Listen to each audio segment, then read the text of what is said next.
जय श्री कृष्णा। स्वागत है दोस्तों आप सभी का आपके चैनल जी जयसवाल यूट्यूब स्टोरी में। दोस्तों आज हम जानेंगे एक पौराणिक कथा, भगवान विष्णु जी और नारद मुनि जी की कथा। एक बार नारद मुनि जी ने भगवान विष्णु जी से पूछा, हे भगवान, आपका इस समय सबसे प्रिय भगत कौन है।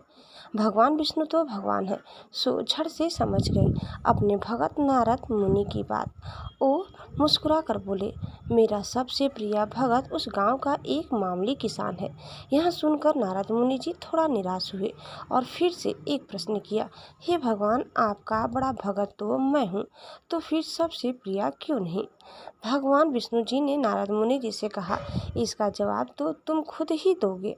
जाओ एक दिन उसके घर रहो और फिर सारी बात मुझे बताना। नारद मुनि जी सुबह सवेरे मुंह धोकर अंधेरे उस किसान के घर पहुंच गए। देखा अभी अभी किसान जागे हैं और उसने अब से पहले अपने जानवरों को चारा वगैरह दिया। फिर मुंह हाथ धोए, दैनिक कार्यों से निवृत्त हुए, जल्दी जल्दी भगवान का नाम लिया, रूखी सूखी रोटी खाकर जल्दी जल्दी अपने खेतों पर चला गया। सारा दिन खेतों में काम किया और शाम को वापस घर आया। जानवरों को अपनी अपनी जगह बांधा, उन्हें चारा पानी डाला, हाथ पांव धोए, कुल्ला किया, फिर थोड़ी देर भगवान का नाम लिया, फिर परिवार के संग बैठकर खाना खाया और कुछ बातें की और फिर सो गया।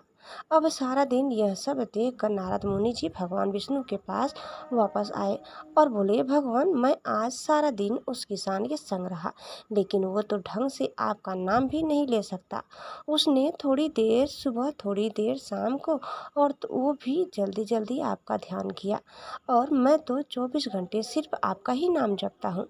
क्या अब भी आपका सबसे प्रिय भगत वो गरीब किसान ही है। भगवान विष्णु जी ने नारद जी की बात सुनकर कहा, हाँ, अब इसका जवाब भी तुम मुझे खुद ही देना।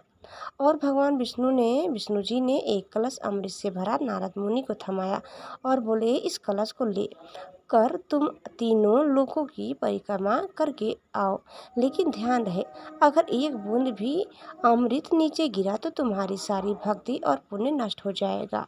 नारद मुनि तीनों लोगों की परिक्रमा करके जब भगवान विष्णु के पास वापस आए तो खुश होकर बोले, भगवान, मैंने एक बूंद भी अमृत नीचे नहीं गिरने दिया।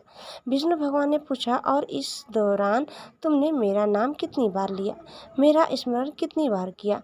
तो नारद बोले, अरे भगवान जी, मेरा तो सारा ध्यान इस अमृत पर था, फिर आपका ध्यान कैसे करता। भगवान विष्णु ने कहा, हे नारद, देखो, उस किसान को वो अपना कर्म करते हुए भी नियमित रूप से मेरा स्मरण करता है, क्योंकि जो अपना कर्म करते हुए भी मेरा जाप करे वो ही मेरा सबसे प्रिय भगत हुआ। तुम तो सारे दिन खाली बैठे ही जप करते हो, और जब तुम्हें कर्म दिया तो मेरे लिए तुम्हारे पास समय ही नहीं था। तो नारद मुनि सब समझ गए और भगवान के चरण पकड़कर बोले, हे भगवान, आपने मेरा अहंकार तोड़ दिया, आप धन्य हैं। दोस्तों इस प्रकार कथा समाप्त होता है। उम्मीद करते हैं कि आपको हमारी आज की यह कथा जरूर पसंद आई होगी। कैसी लगी कमेंट करके बताइए। चैनल में नए हैं तो प्लीज़ लाइक शेयर और सब्सक्राइब करना न भूलें। धन्यवाद। जय श्री कृष्ण, जय श्री मन नारायण। एक बार प्रेम से बोलिए, श्री बांके बिहारी लाल की जय।